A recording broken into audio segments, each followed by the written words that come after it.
you may remember Annick Bureau and I organized a workshop on the power and spirit of water in Marseille. Mm-hmm. And we had artists from Japan, we had someone from UNESCO, and the little memory I remember is the UNESCO man who was African told these wonderful stories about the taste of water and the memory of water. So the women that you talked about going to the village well had such an acute taste of water that they could tell you which well it came from.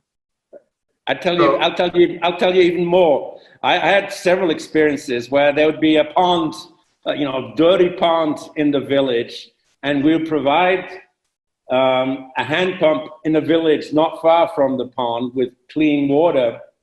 And what would happen is the women would use the pump water to wash their clothes, but drink the pond water because they were so used to the taste, and the pump water didn't taste of anything. Yeah.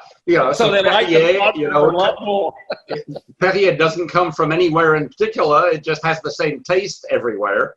And for people who grew up in a culture where you could recognize the water from each pond and each well and say, oh, it came from there, it was very disorienting and unsettling. And obviously then that feeds into the memory of water, fake science that was hot for a while.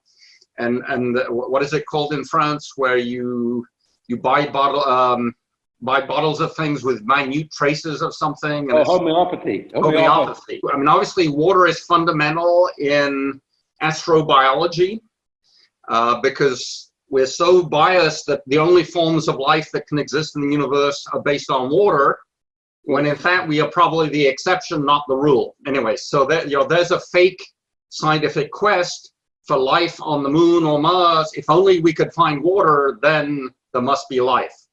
When it's probable, as the SETI community